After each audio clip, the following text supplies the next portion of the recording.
Spiritual Teaching 208. Love one another. 1.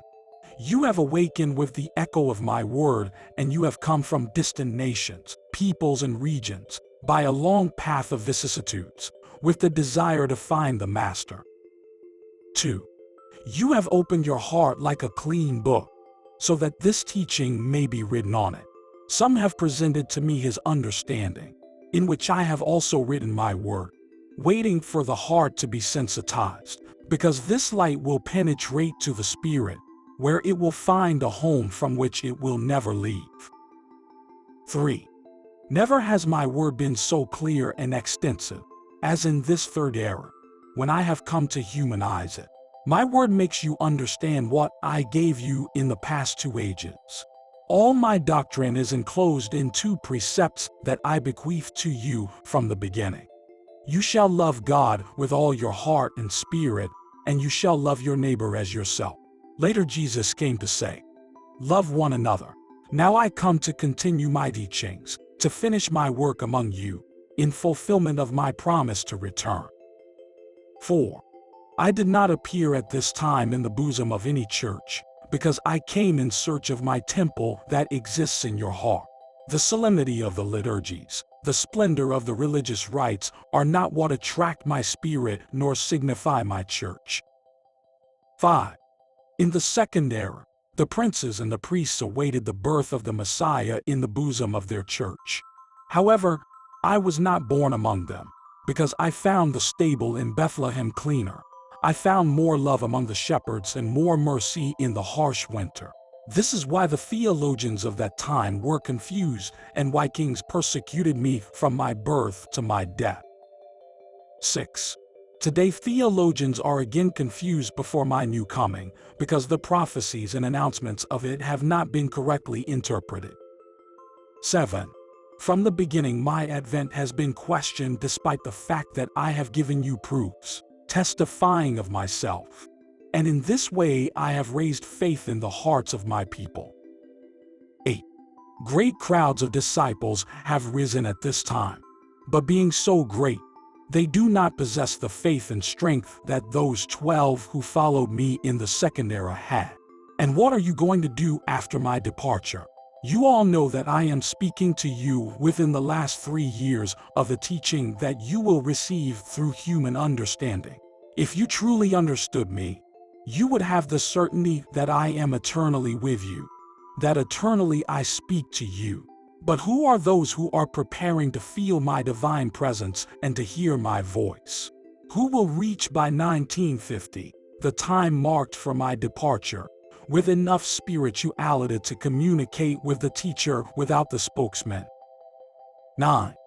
I will not feel offended if you do not offer me altars or flowers, or if you do not light lamps, because what I have always sought is in the heart of man. It is the spiritual altar. 10. The flowers are the offerings of the gardens and valleys, whose fragrance and perfume reach me as a tribute of love. Then do not usurp their offerings from the valleys and gardens. Do not light more lamps than that of faith in my divinity, because it will be useless to light oil lamps in your heart. 11. You have not managed to understand, and even less to practice, the perfect doctrine that I have revealed to you, and whose name Marian Trinitarian Spiritualism says it all. Spiritual elevation, recognition of the Trinity in divine manifestations and worship of Mary, divine tenderness. 12. Before the beginning of the year 1948, I told you through numerous spokesmen, prepare yourselves because I will reform your spiritual practices, because I do not want the world to judge you as bad disciples who have attracted their master to participate in their superfluous customs. I have entrusted you with my perfect work, which you must not deny with your deeds. Anyone who rises to follow me will carry his cross and deliver the truth with all his being, as far as possible and his powers allow it. You are not always ready, but I wish you were always ready, because at the least expected moment it may appear the test or the needy, and there you must be ready instantly. 13. For parents, the weight of the cross is serious, because having brought the new generations into the world, they have understood that this is not enough to terminate their mission. The law of the Father for the first was this: grow and multiply, and in the present time, in which I find great evolution in the human spirit, I tell you again, grow and multiply, but not only do it in matter, but in spirit, in virtues, in love. This is the law of the beginning and the end to which you will fulfill, so that you can come satisfied in my presence and you can say to me, Lord, here is my spiritual and human fulfillment. Here is the fruit. 14. Beloved people, the times do not allow stagnation. The elements, pain, war, conflict, and chaos, they say at every moment, wake up and work. Let your heart fill with this wine, which is the blood of the Master, so that it overflows in life and in love on your brothers. 15. See that my word comes from a Father who seeks you, who loves and corrects you, who lifts you up when you stumble and heals you when you are sick. I have not come on this day to order you, simply to caress you. I will point out all your actions before your conscience, not before each other, because I am the veil that defends you from your enemies, so that you may listen in silence to the voice of the inner judge and remember that the disciples of Christ must glorify with their works the name of their Master. 16. I speak to you frequently of my departure, as I did with my apostles in the second era. Jesus was surrounded by his disciples. All were older than the Master, while some were in the maturity of life. Others were already in old age. There was only one less than Jesus. It was John. The Master used to tell them about his departure, and before that announcement, those men wondered, how do you talk about your departure? Are we closer to the end?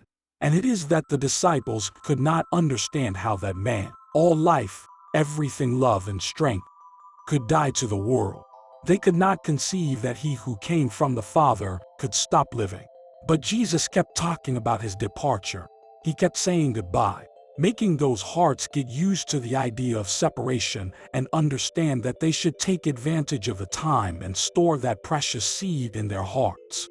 Then someone said to his Master, Lord, if someone tries to touch you, we will prevent it. To which Jesus replied, that it is written, it will have to be, and the will of the Father will be done, because before the heavens and the earth would pass, but my words shall never pass. It is not possible that the word of God not be fulfilled. 17.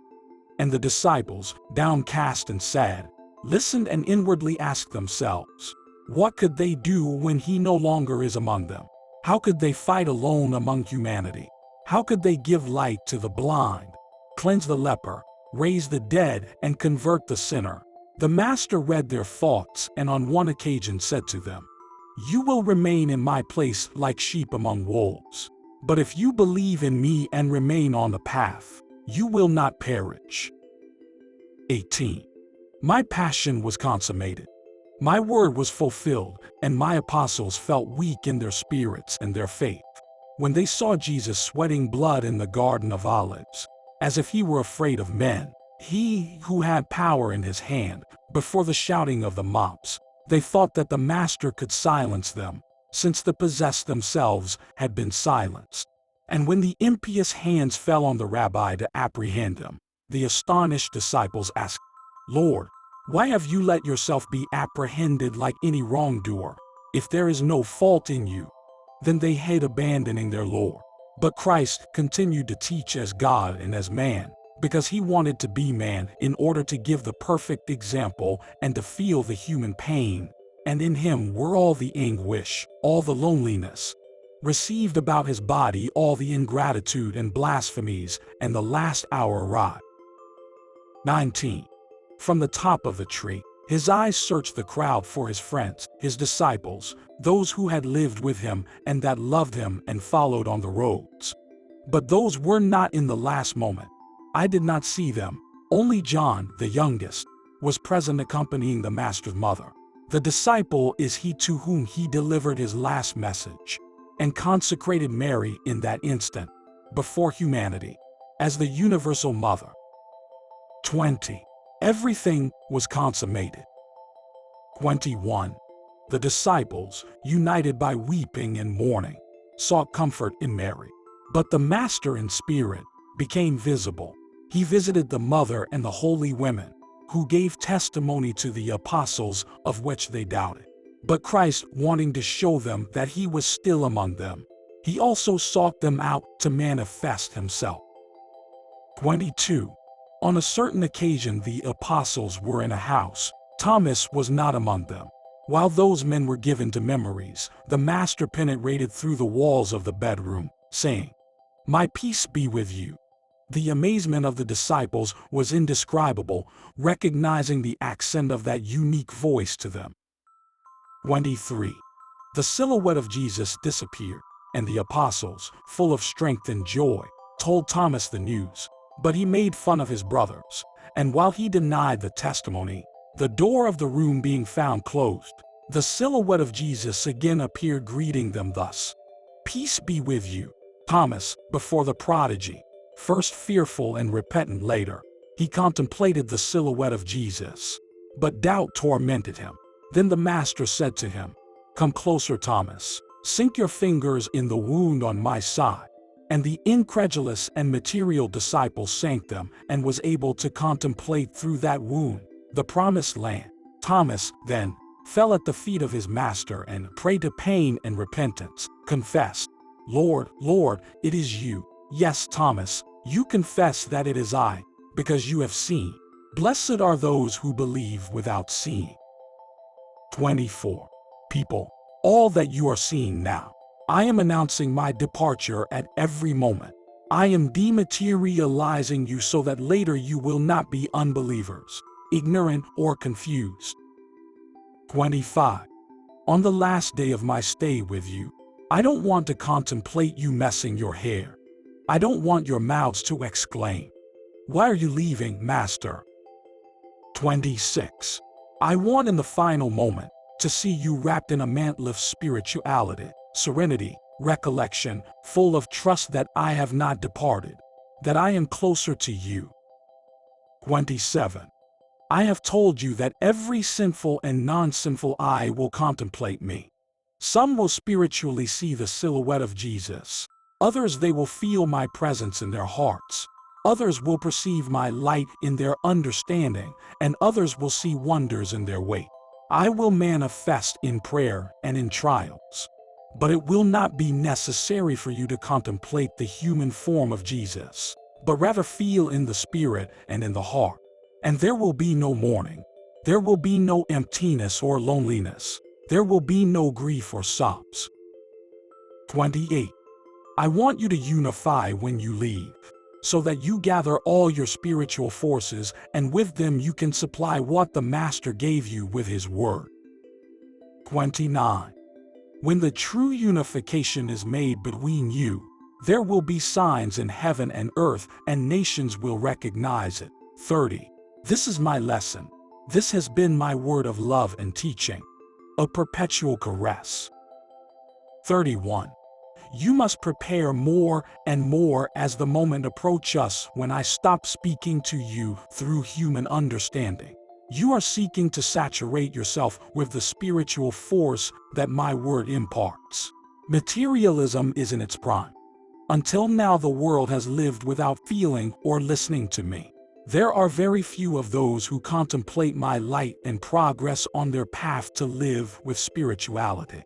But how many are in darkness? There are those who are waiting for my new coming. There is in them the belief that Christ will become man again. 32. Disciples who have listened to me, the mission you have to carry out is clear before you announce to men the good news of my advent at this time, and communicate my revelations and teachings to them. You are the witnesses who know that I have returned among you in the same way that I was last beheld in the second era, in spirit. 33. But before you get to communicate from spirit to spirit with your Lord, I wanted to communicate through the understanding of the humble man, but graced by me. so that this communication could serve as a basis or preparation for your future elevation. 34.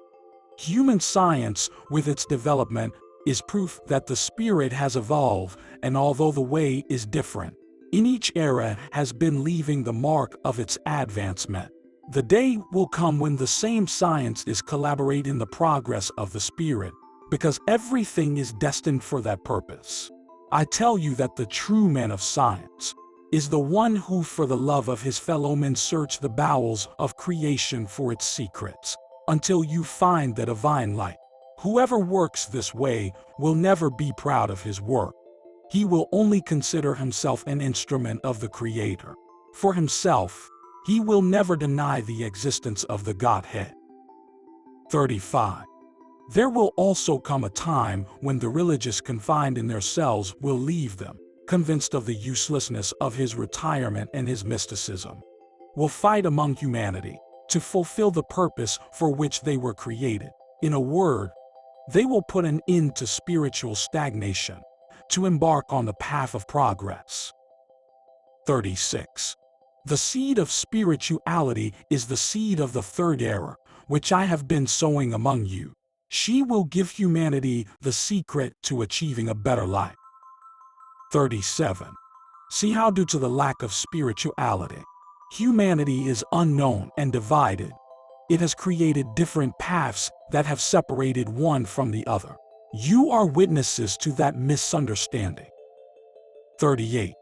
Again I tell you, the war between men has not ended, because the war of ideas, creeds and religions, philosophies and doctrines, each one wanting to be the only possessor of the truth, each one seeking superiority over the others. 39. My sacrifice of the second era has not yet been understood by this humanity. Although most recognize Christ, they have not known how to recognize themselves in me. Why look for me on crooked paths, when I only walk on the path of meekness, charity, and justice? 40. To get to me, it is essential to love your brothers. 41.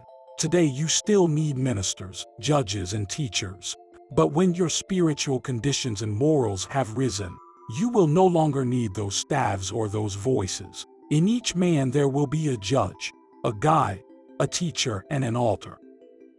42.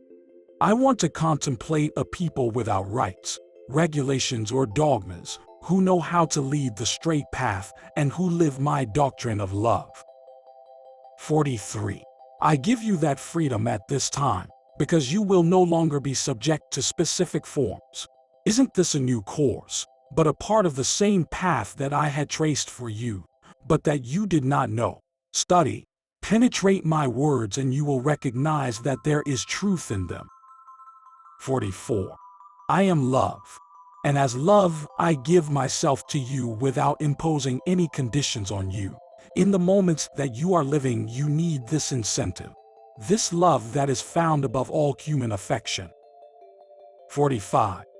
To achieve that elevation that puts you in communication with my divinity, you no longer need to stimulate your senses through the harmony of some musical notes, nor exalt yourselves before the contemplation of rites or material objects, because your spirit is moved only by what is deeply spiritual. Whenever you open your heart to elevate your spirit towards me, you will experience that sensation of peace that descends from infinity. 46. How is it possible that there is someone who does nothing for your spiritual progress?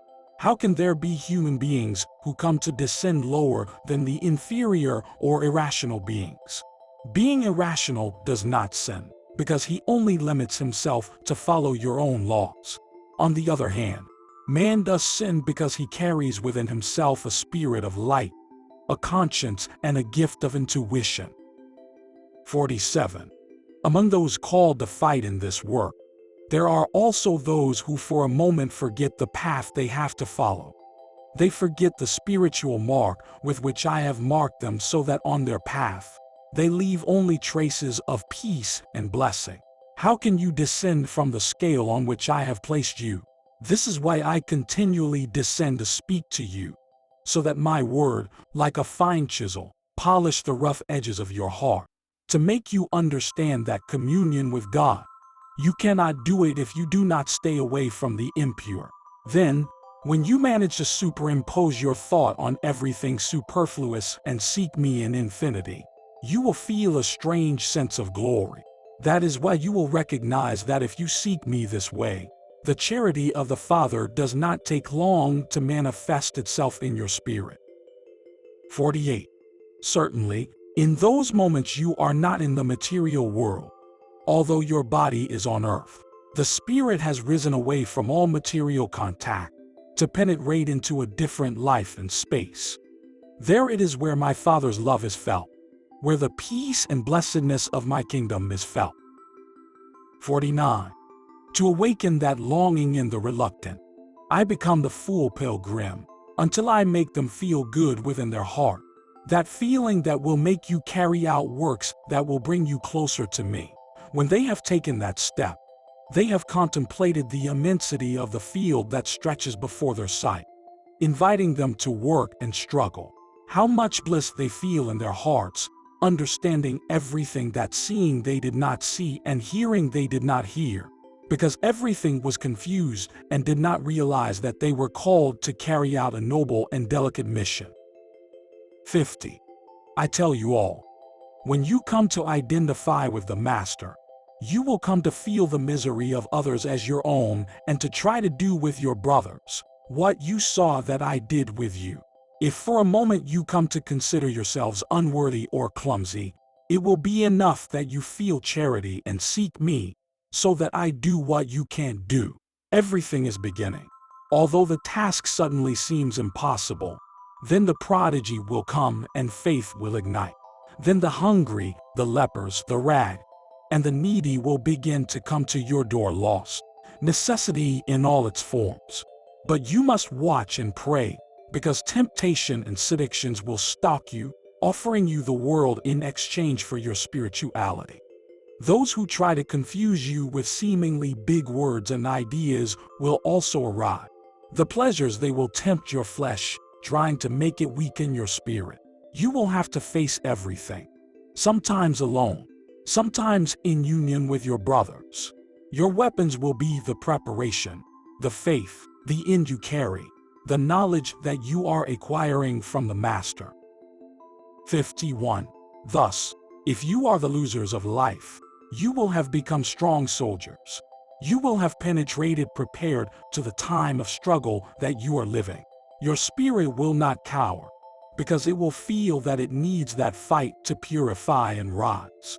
Truly I tell you, that everyone who can present his finished work to me, it will be taken as your latest work on the subject. 52. So, while your body is turning to dust, and your spirit already stripped of its last dress and has begun his spiritual work, he will contemplate the scale through which he will ascend, stage by stage, the 7 steps, until reaching the bosom of the Father, who is power, grace, and light. 53. See how, your spirits having descended to such imperfection, traveling the roads of the world in different bodies, knowing mud and impurity, you were worthy of my charity. But all that long day was the experience that your spirit gathered, to be able to assess the value of my laws and the value of what is spiritual, to understand that in the evolution of the spirit there is perfect greatness and satisfaction. So always I invite men to this path, because as long as they do not reach it, suffering and false pleasures will continue to touch them and will keep whipping them. 54. What I am teaching you is for the benefit of all those who embrace my doctrine, so that their acts make them the teacher of tomorrow, of the one who shares my strength and my light that will dominate the wickedness of the world. 55. Evil in these times has opened before men the abyss of despair. 56. Many works exist among men, apparently great and good. That is why I tell you, watch, so that you may combat all imposture, recognizing that you carry an incomparable and certain greatness. 57. What greater greatness than the good shared and practiced? What greater greatness than the love that can be lavished on each other, whose light and influence can contribute so that they too penetrate the path of perfection? What greater enjoyment for your spirit than to be able to overcome the weaknesses of your flesh to rise from the level at which it is? 58. From the second era I spoke to you about the spiritual life, and your spirit understood part of what I spoke and of the end for which he is destined. Now that I contemplate you again surrounding me, I reveal to you and clarify everything that was confusing for your mind. And I tell you again, whoever wants to follow me, take up his cross and follow me, that my cross will not be of death, but of love and self-denial, of sacrifice of superfluous goods for the benefit of the Spirit. 59. Disciples. Let my doctrine infiltrate my children today. Anyone who has understood my word must prepare your little ones with lofty ideas and remove all evil from the heart. Sow in them the seed of good that is spirituality, and thus, when this childhood has the sufficient capacity to understand the force of my doctrine, he will not waver on his way. Rather, his step will be firm, and no one will be able to deceive him. 60. Like a radiant sun of life, light and heat, have I overflowed in all, but each one according to their evolution or preparation which they have. My peace be with you.